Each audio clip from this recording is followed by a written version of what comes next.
अस्सलाम वालेकुम जनाब। क्या हाल है आप लोगों का?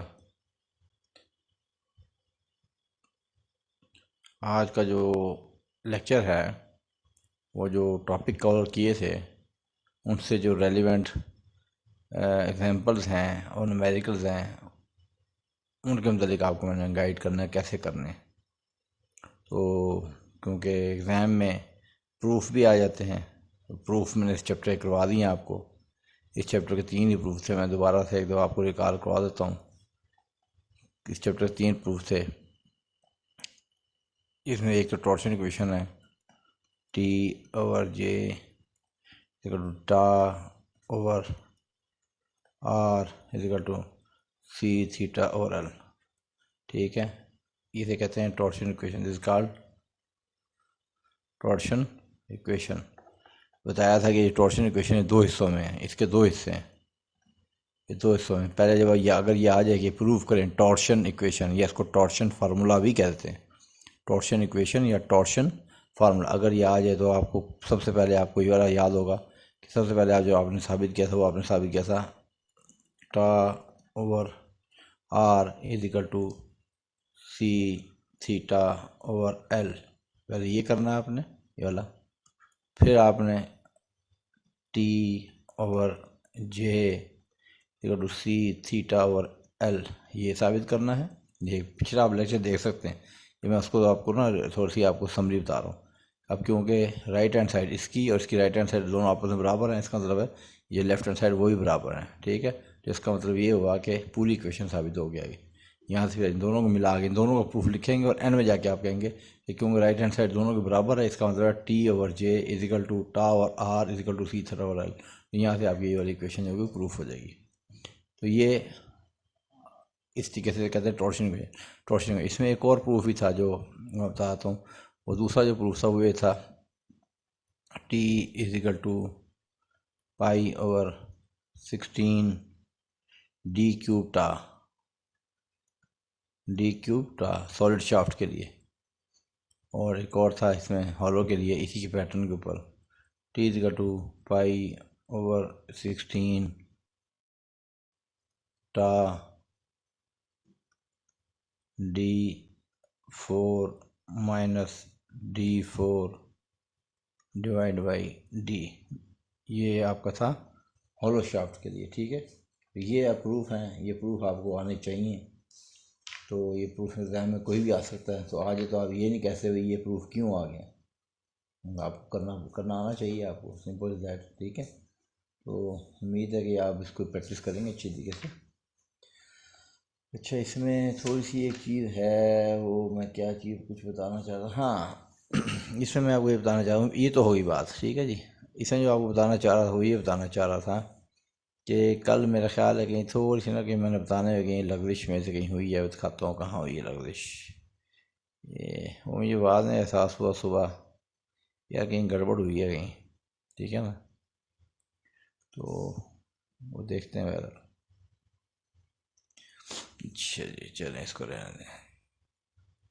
ये असल में जो आप निशान देख रहे हैं ना, ये मैंने एक्सपेरिमेंट किया था। ये इसका अपना एक टूल होता है पीडीएफ का, कि ये जो यूज़ कर रहा हूँ ये यूज़ कर रहा हूँ स्क्रीन के ऊपर। ये स्क्रीन के ऊपर राइट करता है, ये डॉक्यूमेंट के ऊपर राइट करता है। ये जैसे मैं ऊपर नीचे करूँगा ना तो ये स्क्रीन के साथ नहीं जाएगा, डॉक्यूमेंट के साथ जाएगा। ठीक है ना, तो ये मैं एक्सपेरिमेंट किया था। अभी जब अगर वो अच्छा होगा, कामयाब होगा मज़ीद, तो फिर आप तक लेके आएंगे। अभी तो मैं एक्सपेरिमेंट कर रहा हूँ। अच्छा जी।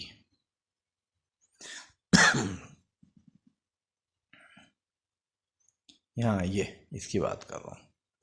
इसमें कल मैंने बताया था बच्चों को कि भाई ये जो होता है ना G over R is known as torsional section modulus. Torsional section modulus, ये term G over R is known as torsional sectional modulus. ठीक है, ठीक है। बात मैंने वो कहा था कि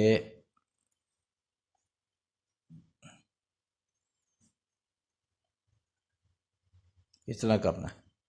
ठीक है, तो जे और आर में जब वैल्यू पुट करते हैं, जे और आर के अंदर जो वैल्यू पुट करते हैं तो फिर ये वैल्यू बन जाती है सॉलिड शाफ्ट के लिए जेड पी। ठीक है, जे की वैल्यू होती है, बताया था कल मैंने, दोबारा बताया था। बताने कुछ मसला नहीं है, लेकिन आप सीखने वाले बने। ठीक है। टॉर्शनल सेक्शन मॉडुलस या खाली polar modulus J/R, polar mode of area divide by radius of shaft. J होता है π/32 d4 इंटू रेडियस जो होता है वो होता है d/2 के। ठीक है, तो जो d/2 जब ये कटता है तो ये इससे कट के इसको ये बना देता है t/3 बाकी रह जाता है, और ये जब कटता है तो ये रहता है 16। तो आपके पास वैल्यू आती है ZP = π/16 d³। तो ये वैल्यू आ जाती है आपके पास किसके लिए, ये आती है आपके लिए सॉलिड के लिए, सॉलिड शाफ्ट के लिए, फॉर सॉलिड शाफ्ट। ठीक है, और जब आप हॉलो के लिए करते हो तो वहाँ गई मैंने गड़बड़ की थी, वो गड़बड़ क्या थी वो बता रहा था। और हॉलो शाफ्ट मैंने बताया था कि हॉलो शाफ्ट में ये देखें फार्मूला वही है कि ZP = J/R, बुनियादी चीज़ वही है। अब J इसका जो होता है हॉलो का वो होता है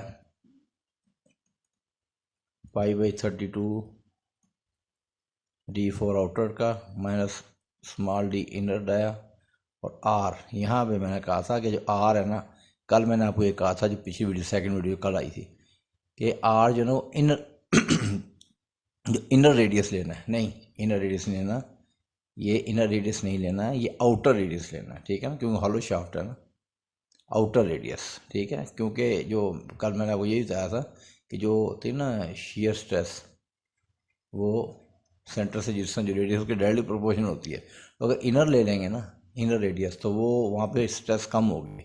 हमें मैक्सिमम पे डिज़ाइन करना होता है, शाफ्ट को मैक्सिमम डिज़ाइन करता है ताकि शाफ्ट जल्दी फेल ना हो। तो π/, ये तो आ गया J की वाली π/, पर 32 आ गया, और R जो है ना वो आ जाएगा आउटर डाई का हाफ, डाई का हाफ, डाई का हाफ। तो जब आप इसको एडजस्ट करेंगे तो लाजिम बात है ये तो कट जाएगा 16। ठीक है, तो जो आपका आंसर आएगा वो आएगा π/16 d4 minus d4 divide by T, जो यहाँ पे से दिया ये वाला, ये दिया हुआ है। ठीक है, और जो ये वाला निकाला हमने वो इसने यहाँ पे दिया हुआ। ठीक है, तो बस इतनी बता दी कि यहाँ जो अपने रेडियस लेना ना, ये किस जगह वाला, ये दिस वन, ये जो रेडियस लेना ये आउटर लेना है। कल मैं गलती से इनर बता गया था। ठीक है, तो सुबह मेरे ध्यान में आया कि मैंने कहीं गड़बड़ किया, वो मैं सोचता रहा, फिर सुबह मुझे याद हो वहाँ गड़बड़ किया। ओके, चलें अब आपको तो न्यूमेरिकल करवाते हैं। Let's come to the topic.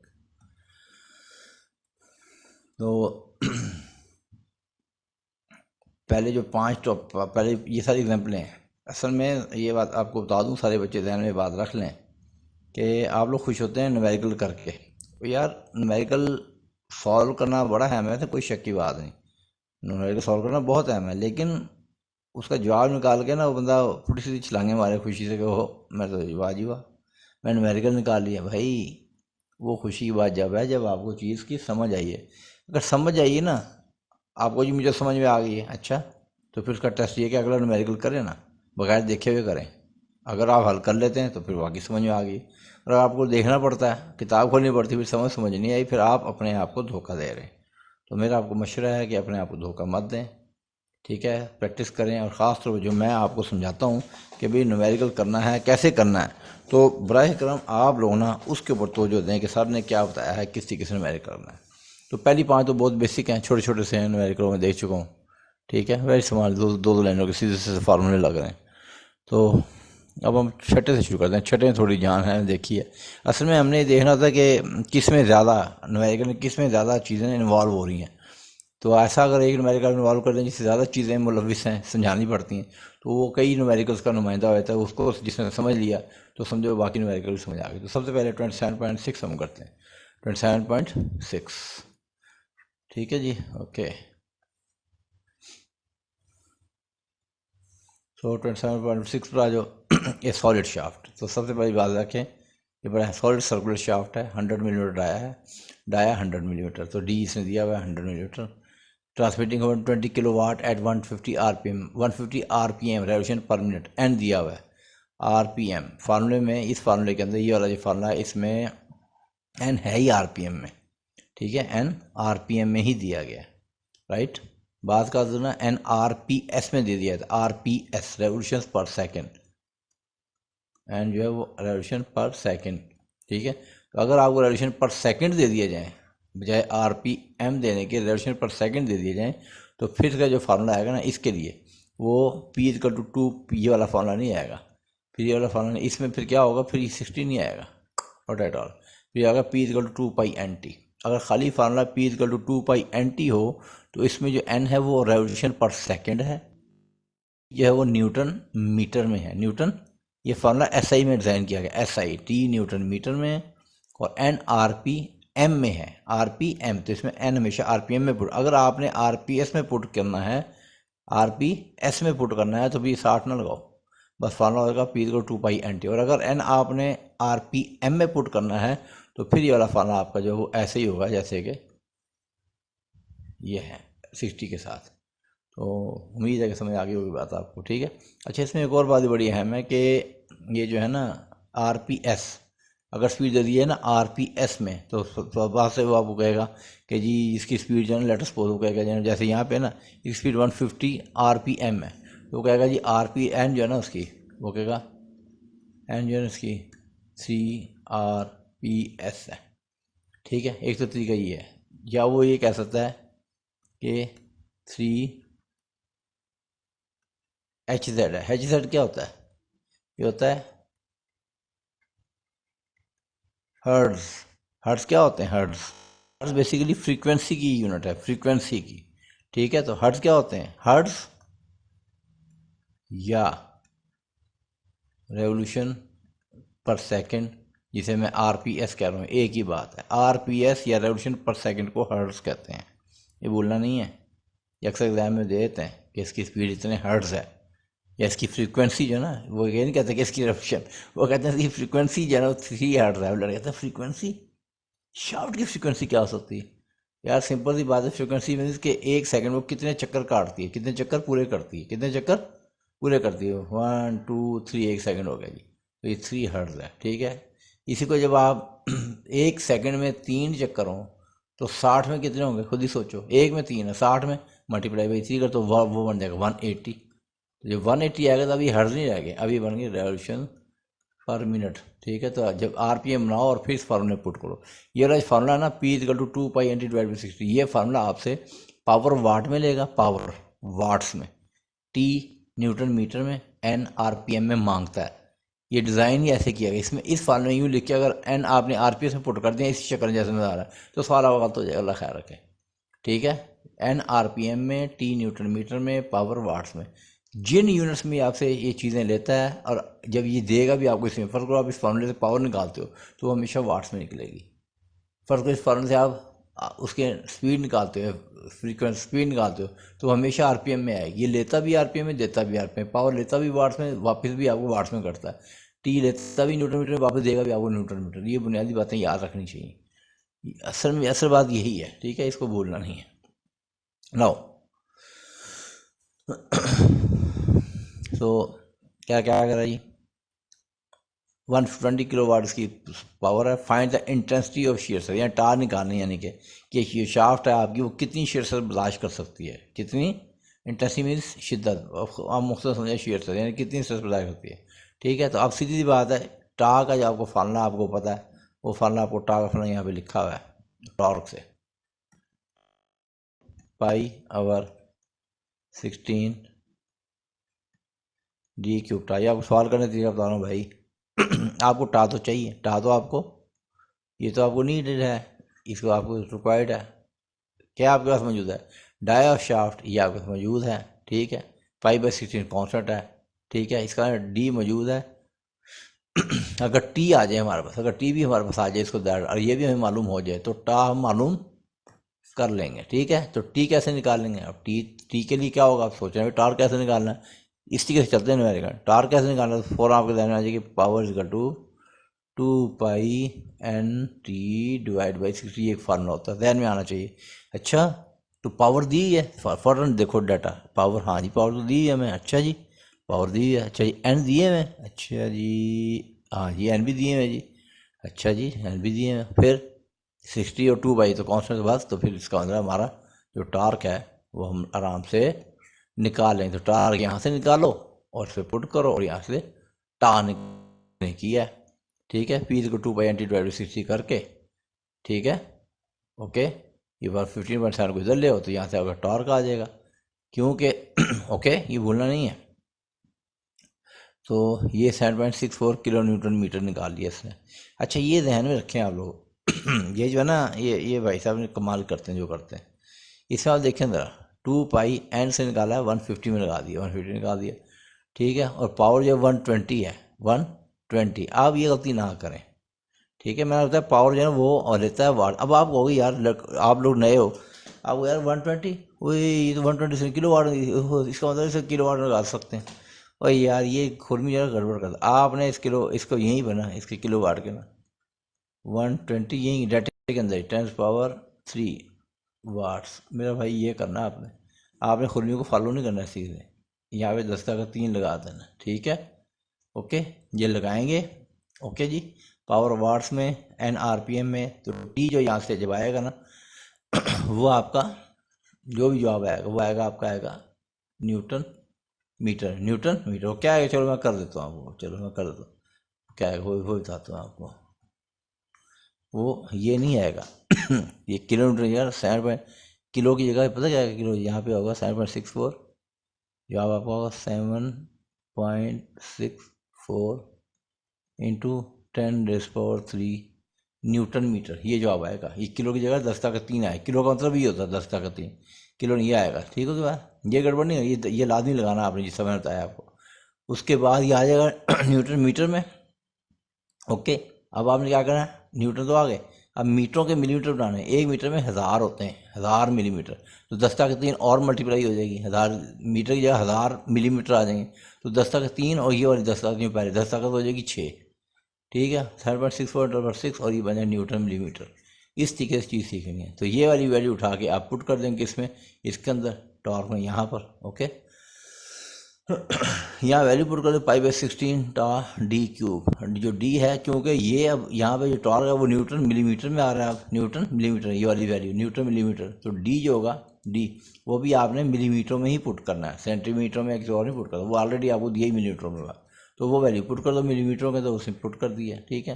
तो यहाँ से जो टा आएगा वो न्यूटन पर स्क्वायर मिलीमीटर में आएगा, ठीक, ऐसे ही आएगा ये न्यूटन पर स्क्वायर मिलीमीटर। और आपको बताया था शुरू से बता रहा हूँ, जितने न्यूटन पर स्क्वायर मिलीमीटर होते हैं उतने ही मेगा पास्कल होते हैं, इसलिए आपने कन्वर्ट करने की जरूरत नहीं है। 39 न्यूटन पर स्क्वायर मिलीमीटर है, सीधी बात है। न्यूटन पर अगले स्टेप में न्यूटन पर स्क्वायर मिलीमीटर हटा दो और 39 के सामने लिख दो मेगा पास्कल। ये याद रखना है, ये याद रखना है, भूलना नहीं है, बड़ी simple. 1 mega pascal is equal to 1 newton per square millimetre.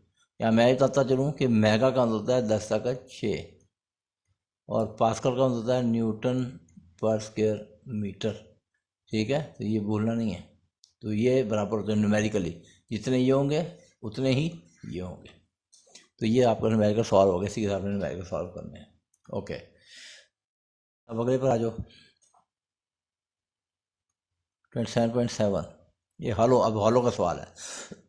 Hollow shaft is transmitting, hollow shaft is to transmit 200 kilowatt, ये पावर दी है, किलो में दी है, 10⁻³ से मल्टीप्लाई करेंगे तो वाट्स बन जाएंगे। ये देखें, इसे यहाँ गड़बड़ की है, इससे किलोवाट का आगे इसको वाट्स बनाने चाहिए, ये कर देता तो लड़के हमारे फंस जाते हैं, ठीक है। तो आपने यहाँ पर लिखना है 200 इंटू 10⁻³ वाट्स एट 80 RPM, ठीक है, वो RPM दे दी, एन जो RPM में आ गया। If the shear stress is not to exceed, ये लफ्ज ना नॉट टू एक्सीड, ये क्या होता है नॉट टू एक्सीड, ये बड़ी इंपॉर्टेंट। नॉट टू एक्सीड मतलब बढ़ना नहीं चाहिए, किसमें किसमें, शाफ्ट के मटेरियल में, शाफ्ट के। अब वो आपको पता है कि शाफ्ट में जो शेयर स्ट्रेस पैदा होती है वो टॉर्क की वजह से पैदा होती है, किसकी पैदा होती है, टॉर्क लगता है तो उसमें शेयर स्ट्रेस पैदा होती है शाफ्ट में। तो शाफ्ट में जो शेयर स्ट्रेस होती है ना, क्योंकि वो टॉर्क की वजह से पैदा होती है, इसलिए हम उसे कहते हैं टॉर्शनल शेयर स्ट्रेस।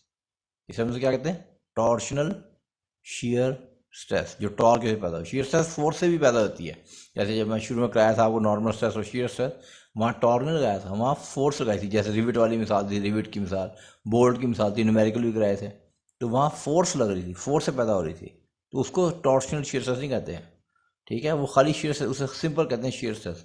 और यहाँ क्योंकि टॉर्क लग रहा है तो इसको टॉर्क लगने की वजह से शीयर स्ट्रेस, इसको बोलते हैं टॉर्शनल शीयर स्ट्रेस। ओके, ठीक है। अब ये एक और बात याद रखें, शीयर स्ट्रेस चाहे फोर्स की वजह से पैदा हो, यानी हमने फोर्स लगाई और नतीजे में शीयर पैदा हो गई, या हमने टॉर्क लगाया और नतीजे में शीयर स्ट्रेस पैदा हो गई, भाई इन दोनों की क्वालिटी में दोनों 100% सेम होती हैं, 100%। लेकिन इसको हम खाली बोलते हैं शीयर स्ट्रेस या डायरेक्ट शीयर स्ट्रेस, या क्या बोलते हैं, डायरेक्ट शीयर स्ट्रेस। इसको बोलते हैं टॉर्शनल शीयर स्ट्रेस।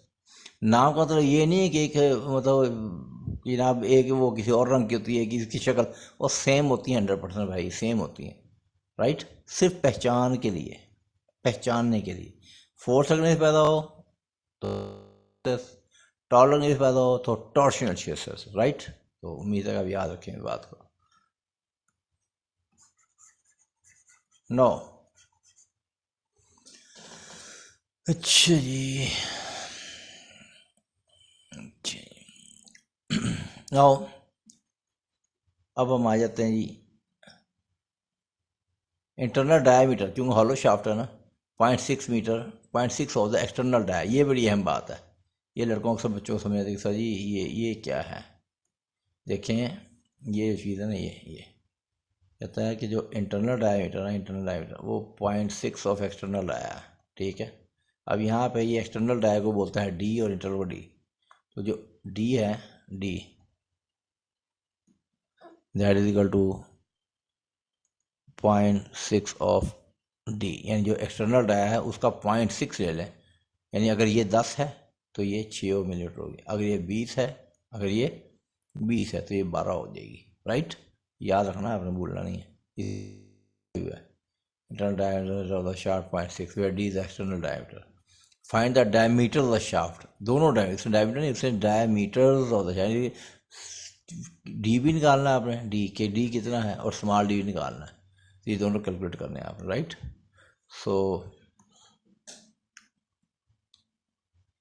ये देखें अब देखें आपको डायमीटर निकालने हैं, बड़े गौर तलब बात है। जो डायमीटर निकालने का जो फार्मूला है वो एक ही है, वो है T is equal to pi by 16, hollow की बात कर रहा हूँ मैं हॉलो में टा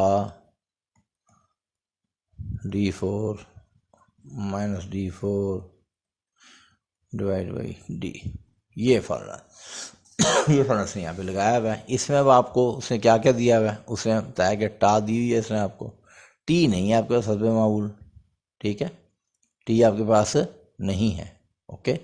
तो टी आपने कैसे निकालना वो आप देख रहे हैं, यहाँ वैल्यू पुट की पाई बाई 16, टा की वैल्यू उसने जो दी है वो 60 दी है डाटे के अंदर, वो उसने एज इट इज पुट कर दी। d4 मानफी जो स्मॉल डी है, स्मॉल डी उसका उसने रिलेशन निकाला हुआ है 0.6 है, बताया अभी पीछे कि जो एक्सटर्नल डाया का 0.6 वो 0.6 लगा दिया डी की जगह, स्मॉल डी की जगह 0.6 डी डिवाइड बाई डी, ठीक है। यहाँ से उसने उसको ब्रीफ करके मुख्तलिफ करके ये वैल्यू निकाली है, ठीक है, 10.3 डी क्यूब न्यूटन मिलीमीटर में, ठीक है। ये बात का ना वो बड़ी तेज़ी से मुख्तलिफ करता है, आपने अपने तरीके से करना है, राइट। इसके पीछे चले तो ये सत्यानाश फेर देगा आपका। अब आपको ये नहीं कि मैं कैलकुलेटर लेकर कैलकुलेशन आपने खुद करनी है, मैं तो आपको आइडिया क्लियर करूँगा, कैलकुलेशन आप खुद करेंगे। ये फार्मूला मैंने क्लियर कर दी, वैल्यू पुट कर दी, आगे कैलकुलेशन खुद करो, ठीक है। तो ये न्यूटन मिलीमीटर निकाला है, न्यूटन मिलीमीटर में, ओके। उसके बाद उसने उसके किलो न्यूटन मीटर बनाया, गौर करना है। न्यूटन के किलोमीटर बनाने के लिए गौर कीजिएगा, जो 10.3 है ना, 10.3 है, ये है डी क्यूब। डी क्यूब तो ऐसे ही रहेगा, उससे कोई फर्क पड़ता है, डी क्यूब ऐसे ही आ रहे हैं यहाँ पे भी, यहाँ भी आ रहे हैं, यहाँ पे 10.3 आ रहा है। न्यूटन के बनाने हैं किलो न्यूटन, तो उसके करेंगे 10⁻³ से डिवाइड, ठीक है। मिलीमीटर के बनाने हैं मीटर, तो फिर एक और 10⁻³ से और हम इसको डिवाइड कर देंगे, ठीक है। तो जवाब क्या आएगा आपका 10.3 इंटू 10⁻, ये ऊपर चला जाएगा, जैसा 6 माइनस 6 वो इसने यहाँ पे किया -6, ये देखिए -6, ओके। अच्छा जी मेरा आपको मशा सिंपल है, मैं आपको बड़ा सादा मशा देता हूँ, बहुत सादा। ये किलो न्यूटन में इधर लेके आपको फिरता रहेगा, आपने ऐसा ही को फॉलो करना है, ऐसा ही सिस्टम को, बस, ठीक है। ऐसा ही सिस्टम को चलना है, फिर खुद ही आपको समझ आ जाएगी। इसके पीछे लगे ना तो ये आपका सवा सत्यानाश मार देगा, अल्लाह खैर रखे। Power transmitted by the shaft P is to pi N T divide by 6। Power से बताइए आपको ये पावर कितनी है, ठीक है। ये सारा कोई डाटा दिया है, डाटा भी मैं पढ़ के आया हूँ यहाँ से आपके सामने। पावर दी है 200 किलो वाट है, 200 किलो वाट है, 200 ज़रूर 10 तक 3 वाट्स आ गए। आपने वाट से पुट करनी वैल्यू, ये फार्मूला है ही वाट्स के लिए।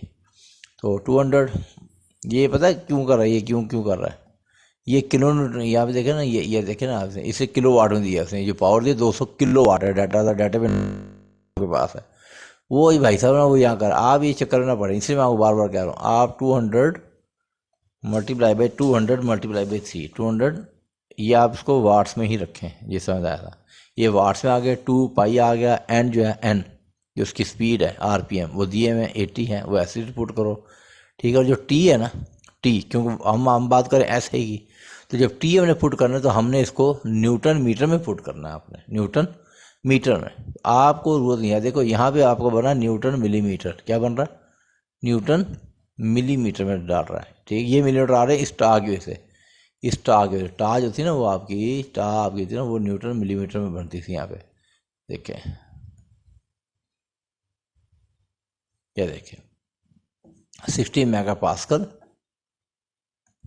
ये, या 60 न्यूटन पर स्क्वायर मिलीमीटर, क्योंकि टा जो है इसमें दी हुई है, तो हमने यही वैल्यू पुट करते हैं। ये वैल्यू पुट करें, कोई मसला नहीं, ठीक है। इसे नहीं मैं आपको रोकता, क्योंकि इसके अगर मीटर बनाने लग गया तो फिर आपसे गलती हो जानी, ठीक है जनाब।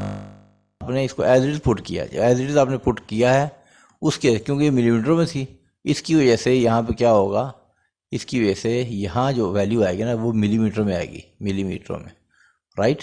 मैं आपको मशा ये है कि आप ना इस वाली लाइन को छोड़ देना, बोल दें इसको, तो ये आपने नहीं करना। यहाँ से ये डायरेक्ट वैल्यू निकल आ गई 10.3 डी क्यूब न्यूटन मिलीमीटर, ठीक है। अब क्योंकि यहाँ पे टी जो है वो न्यूटन मीटर पुट करना है, तो इस मिलीमीटर के आप मीटर बनाएंगे, 10 ताकत 3 से इसको क्या करेंगे 10.3 और कीजिएगा इधर डी क्यूब, देखना रहा, ये है न्यूटन मिलीमीटर, ठीक होगी बात, ओके। अब मिलीमीटर के अगर आपने बनाने हो मीटर, तो मिलीमीटर को आप 1000 से हमेशा डिवाइड करते हो, 1000 से डिवाइड करते हो। अब मिलीमीटर डिवाइड बाई 10⁻³ जब ये करते हो ना, तो यहाँ बन जाता है मीटर, क्या बन जाता है मीटर, ये 10⁻³ ऊपर आती है, तो ये आपकी रकम बन जाएगी 10.3 10⁻³ डी क्यूब न्यूटन मीटर। अब ये न्यूटन मीटर नहीं जाएगी, क्यों 10⁻³ डिवाइड कर दिया ना, वो 10⁻³ ऊपर आ गई इसके साथ। तो आपने यहाँ जो वैल्यू पुट करनी 10.3 इंटू 10⁻⁻6 नहीं करनी, आप यहाँ पे 10⁻³ पुट करें, ठीक है। तो ये आपकी टी की वैल्यू न्यूटन मीटर में पुट हो गई, ओके। जब ये यहाँ पे वैल्यू पुट करोगे तो डी ऑटोमेटिक जवाब यही आएगा, ये बता दूँ जवाब यही आना है, ओके जवाब यही आना। लेकिन आपकी कन्फ्यूजन दूर हो जाएगी अगर आप एज इट इज़ फॉलो करो। आपको यार ये 200 किलो वाट में है, तो क्या ये फार्मूला किलो वाट में, तो नहीं भाई ये वाट में ले रहा है। 200 इंटू 10⁻³ पुट करेंगे यहाँ पे, 200 इंटू 10⁻³ 2 पाई एन, और टी की वैल्यू आप 10.3 इंटू 10⁻³ के साथ पुट करें, ये वाली वैल्यू, दिस वन, ये वाली वैल्यू पुट करें, ठीक है। यहाँ पुट करें तो आप देखें जवाब यही आएगा, लेकिन आपको समझ आ जाएगा कि हो क्यों रहा है। तो यहाँ से ये आ जाएगा डी क्यूब, उसके बाद इसका आपने क्यूब रूल लेना, क्यूब रूट। जब क्यूब रूल लेंगे कैलकुलेटर के ऊपर तो आपको जवाब आ जाएगा 132 मिलीमीटर, ये एक्सटर्नल डाया। और इसका 0.6 लेंगे, टेक इट्स 0.6, इसका 79.2 मिलीमीटर आ जाएगा। ये आपका सवाल हल हो गया, ओके। आई होप कि समझ आ गई होगी भाई हो तुम्हें। अच्छा ये देखो यार, चलो अभी नीचे आ गई ये चीज़ तुम्हें, तो न्यूमेरिकल सेट के वो मैंने कल वाली वीडियो में बात की थी, सेकंड वीडियो में इस चैप्टर की भाई मैं कोशिश करूँगा कि ये वाला जो हमारा ये वाला पेन है ना, ये वाला पेन जो ये नज़र आ रही है ये साइड पर जिसके मैं ये लगा रही है, ये स्क्रीन के ऊपर लिखता है। मतलब ये देखें मैं वैसे भी तो सवीले तक ये आ गया, ये अगर आ गया ना, मैंने अगर इसको यहाँ पे निशान लगाया ना, इसके ऊपर निशान यहाँ लगाया यहाँ, तो जब मैं डॉक्यूमेंट ऊपर ये जो निशान ये लगा रहा है, ये मैं डॉक्यूमेंट को ऊपर करूँगा ना, तो ये स्क्रीन के ऊपर आए, डॉक्यूमेंट चलेगा, ये अपनी जगह भी रहेगा स्क्रीन, ये देखें ये भाई साहब अपनी जगह पर है, ठीक है। तो ये अलग, ये स्क्रीन के ऊपर लिख रहा है। जबकि जो ये लिखा हुआ ये स्क्रीन पे लिखा हुआ है, डॉक्यूमेंट के ऊपर लिखा हुआ है, this written on the document. तो वो मैं एक तजर्बा किया था, कामयाब हो गया है। बहरहाल देखते हैं, दोनों चीज़ें अपनी जगह, राइट। अभी डॉक्यूमेंट अगर मैं इसको सेव कर दूंगा तो ये पक्का इसके ऊपर सेव हो जाएगा। मैं इसको बंद करूँगा ना आपकी वीडियो के बाद, तो मेरे से पूछेगा इसको सेव करना, मैं कह दूँगा नहीं सेव करना, ये सब कुछ साफ़ हो जाएगा। बहरहाल जब इसके बाद हाथ में सही हो जाएगा फिर मैं इसको यूज़ करूँगा, अभी मैं इसी को चला रहा हूँ। अच्छा, 27.8 a solid steel shaft has to transmit 100 kilowatt, ये पावर है, 1 किलोवाट के वाट बनाने, 160 RPM एंड दे दिया, taking allowable shear stress as, ये अलाउेबल शेयर स्ट्रेस है ना, यहाँ पे कह रहा है, ये बड़ी अहम बात है, काइंडली इस बात को समझने की कोशिश करें, ये बहुत ही अहम बात है। अलाउेबल शेयर, अलाउेबल शेयर क्या होती है, जैसे कहीं पे घर में पींग लगी हो बच्चों की, ठीक है, तो उसके ऊपर लिखा हो जी इसके ऊपर एक बच्चा बैठ सकता है या एक बड़ा बैठ सकता है। अब अगर पूरा घर ही किसी ने इतवार वाले दिन मूड बन जाए, सारे नहीं अच्छे से इकट्ठे ही उठा लेना है, तो फिर सारे इकट्ठे अस्पताल पहुँचेंगे अल्लाह खैर के, ठीक है ना।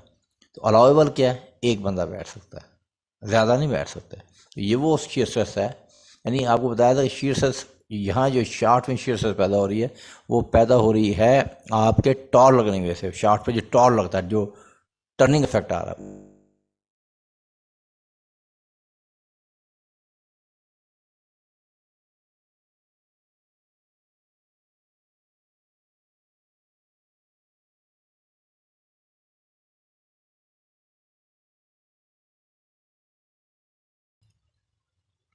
अस्सलाम वालेकुम, ये बीच में असल में आवाज़ का कनेक्शन जो ख़त्म हो गया था, तो इस वजह से मुझे थोड़ी देर वीडियो रोक के दोबारा चलानी पड़ी है, अब कनेक्शन बहाल हो गया। अच्छा जी, what I am trying to say कि सॉलिड स्टील शाफ्ट 100 किलोवाट करना है, मैं ये बता रहा हूँ कि अलाउेबल शेयर स्ट्रेस की बात कर रहा था, अलाउेबल शेयर स्ट्रेस, क्यों बीच में कनेक्ट हो गया था डिस्कनेक्ट, तो मैं इसलिए कह रहा हूँ शायद आपको दोबारा से फिर आपको यहाँ पे लेके चलता हूँ।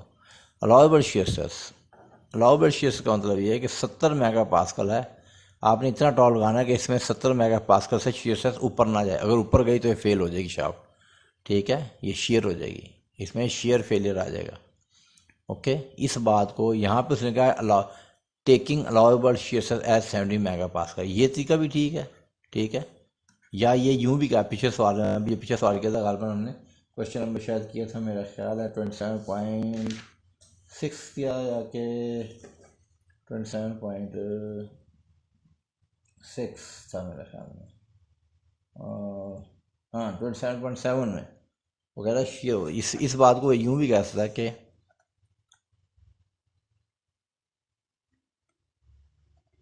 शेयर, ये बड़ी अहम बात आ रहा हूँ मैं आपको, इन shaft material is not to exceed 70 mega pascal.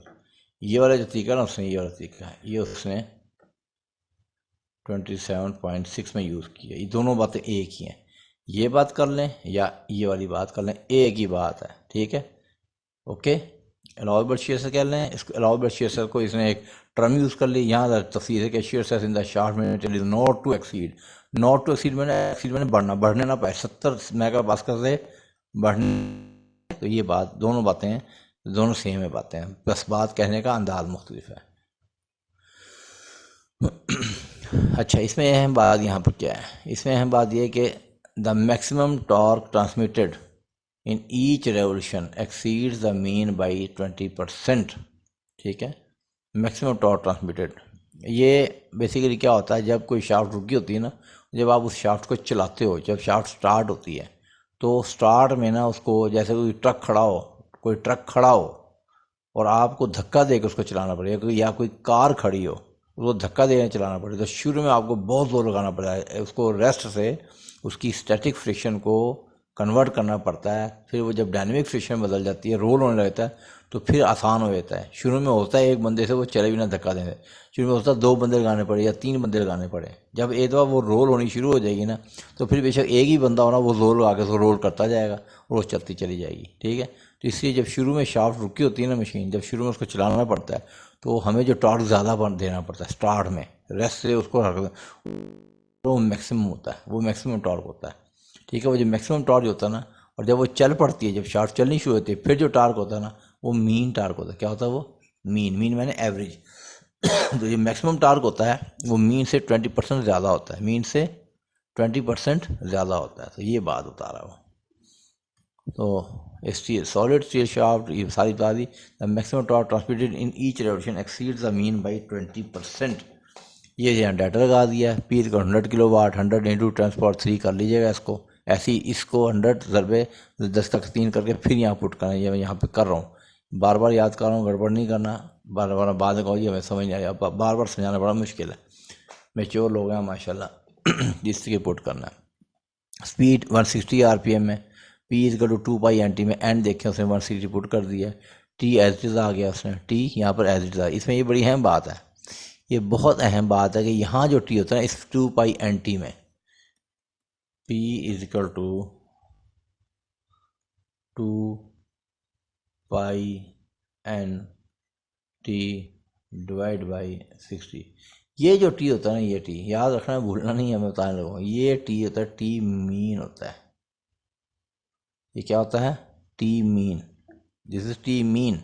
ये फॉर्मूले में टी मीन लगता है, भूलना नहीं भाइयों, याद रखना है।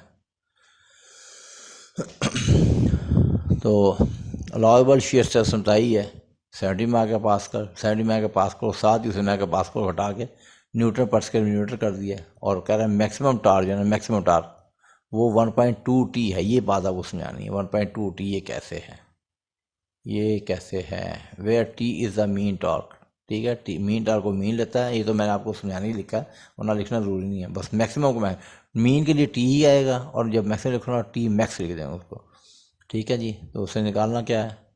अच्छा जी, find the suitable diameter of shaft, diameter of the shaft निकालना आपने, ठीक है जी। डायमीटर ऑफ शाफ्ट निकालें तो निकाल लेते हैं ना, कोई मसला नहीं। तो ये पहले समझा दूँ कि मैक्सिमम टॉर्क 1.2T कैसे आ गया, ये वाली लाइन समझा रहा हूँ, ठीक है। इसको तो समझना है। देखें कि टी मैक्सिमम जो है ना वो कहा गया है कि मीन से 20% ज़्यादा है, एक्सीड करता है। Maximum torque transmitted in exceeds the mean by 20%। इसका मतलब है कि टी मैक्सिमम जो है ना वो टी मीन को टी लिख रहे हैं, ठीक। टी मीन यानी इसके बराबर नहीं है, इसे कुछ ऐड करना पड़ेगा मीन में। वो क्या है? 20% ऑफ टी। इसका 20% इसमें ऐड कर दो, मीन में इसी का अपना 20% ऐड कर दो, तो फिर ये मैक्सिमम के बराबर आ जाएगा, राइट। ओके जी, कर लेते हैं ना, ठीक है। टी दोनों में कॉमन है, टी आ गया कॉमन, यहाँ आ गया 1+20%। का मतलब क्या होता है? परसेंट को डाल दो और 100 से डिवाइड कर दो, ये होता है परसेंट 100 में से। टी 1+20/100 क्या होता है? 0.2। तो इसका मतलब T maximum equal to 1.2T। यही चीज़ उसने यहाँ पे की है। यस, एंड आपने ऐसे ही करना है, ठीक है। ये बोलना नहीं है, इस चीज़ को अच्छी तरह समझ लें, राइट। अच्छा जी, अब उसका उसने जब आगे सॉल्व किया भाई साहब ने, फार्मूला लगा दिया यहाँ पे। फिर याद कराता हूँ आप लोगों को। 10⁻³ 2π/NT वैल्यू सब पुट की, RPM में पुट कर दिया। तो यहाँ से टी आ गया, मीन आ गया, ठीक है। ये 16.8 यहाँ पे इसके नीचे आ जाएगा, ठीक है जी। तो यहाँ से आ जाएगा, ये किलोमीटर मीटर नहीं आएगा, क्योंकि आप यहाँ 10 लगाएंगे तो ये एंड में आपके पास यहाँ पे जो होगा ना, ये यहाँ पे 5.95 ज़रबे 10⁻³ आएगा। ज़रबे 10⁻³ और 10⁻³ यहाँ पे आएगा लाजमी जब करेंगे। तो आपका जवाब आएगा ना टी, वो न्यूटन मीटर में आएगा, याद रखना, ठीक है। अब क्योंकि आपकी जो जो स्ट्रेस दी होती है वो आपकी न्यूटन पर स्क्वायर मिलीमीटर में होती है, ठीक है। तो हमने, और हमारे डाया भी मिलीमीटरों में ही आने देते हैं, मिलीमीटर में सारे डाया आते हैं। शाफ्ट है ना मिलीमीटर, तो हम क्या करते हैं इस मीटर के मिलीमीटर बनाते हैं। तो मीटर के मिलीमीटर बनाने तो आसान है, 1 मीटर में 1000 होते हैं, 1 मीटर में 1000 मीटर। मीटर को हटाएंगे, इसके मिलीमीटर लिखेंगे और 10⁻³ से मल्टीप्लाई कर देंगे, 10⁻³ से मल्टीप्लाई कर देंगे। तो हमारे पास जो आ जाएगा 5.95 इंटू 10⁻6 न्यूटन मिलीमीटर। देखें उसने ये निकाला है, राइट। 10⁻³ ये और 10⁻³ मीटर को जब कन्वर्ट करेंगे आ जाएगा। अब वो कहता है मैक्सिमम टॉर्क निकालो 1.2T, 1.2T। तो 1.2T की वैल्यू 5.95 यहाँ हमने पुट कर दी, तो यहाँ से हमारे पास ये वाली वैल्यू आ गई मैक्सिमम टॉर्क की। तो ये जो स्ट्रेस का फॉर्मूला निकालते हैं ना, याद रखना स्ट्रेस का फॉर्मूला, स्ट्रेस वाले फॉर्मूले याद रखना, भूलना नहीं है। T इजिकल टू π/16 d³ टा, क्योंकि ये टा होती है, यहाँ बताया है कि अलाउेबल की बात हो रही है। किसकी बात हो रही है? अलाउेबल चीज़ से, ठीक है। ये अलाउेबल, ये हमेशा अलाउेबल आती है, हमेशा, और वो दी भी अलाउेबल होती है। लेकिन यहाँ पर ये बहुत ही अहम बात है कि यहाँ पर जो टी होता है ना, ये हमेशा याद ना भूलना नहीं, ये टी हमेशा मैक्सिमम टी यूज़ करते हैं अगर दिया हुआ हो। जैसे इस सवाल में अलग से दिया हुआ है, इस सवाल में दिया हुआ है, हर सवाल में नहीं दिया होता। अगर नहीं दिया तो फिर एक ही है दोनों। इसमें अलग से बताया है कि जो मैक्सिमम टॉर्क जो है ना वो मीन से इतना ज़्यादा, इसमें बताया। अगर सवाल में नहीं बताया, मीन और मैक्सिमम को अलग अलग नहीं किया, तो अंडरस्टूड है कि दोनों एक ही हैं, ठीक है, फिर वही आएगा। अगर अलग अलग हैं तो इसमें मैक्सिमम टॉर्क आएगा, याद रखना। और इस वाले फॉर्मूले जो होगा, इसमें मीन आएगा, इसमें पावर वाले में मीन आता है और इसमें मैक्सिमम आता है। तो यहाँ पहले मीन निकालेंगे टॉर्क, वहाँ से फिर मैक्सिमम टॉर्क निकालेंगे 1.2T लगा के, उस मैक्सिमम वैल्यू को उठा के इसके अंदर यहाँ पर पुट कर देंगे, इसके अंदर यहाँ पुट कर देंगे, ठीक है। तो यही उसने किया है। ये 7.14 यहाँ पे उसने पुट की वैल्यू, सेम वैल्यू यहाँ पुट कर दी, ठीक है। π/16 टा d³ टा की वैल्यू उसने बताई है 70 है, वो 70 वैल्यू यहाँ पे पुट कर दी। d³ यहाँ से निकाल लेना बड़े आराम से, d³ आ गया, क्यूब रूल लिया तो यहाँ से आपको डाया आ गया। इसी के साथ में सवाल करने। आई होप कि अब आपको सब कुछ समझ आ गया होगा। अच्छा जी, अब इसके बाद आपने ये न्यूमेरिकल करने सारे हैं, 7 न्यूमेरिकल हैं, ये 5 न्यूमेरिकल करने हैं, ठीक है जी।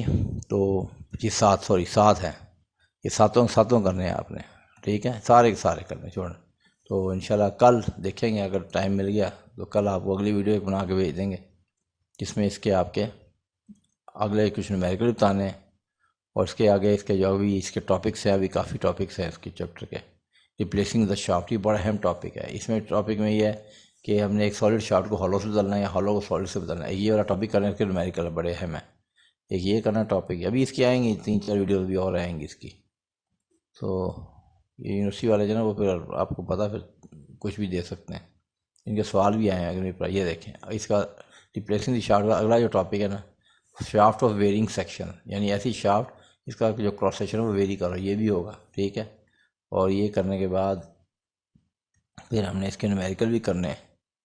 तो ये जनाब अभी मेरा ख्याल है कि आपकी 3-4 वीडियोज़ के भी आ जाएंगी इस वीक में, यही बनेगा, कोशिश करेंगे, ठीक है।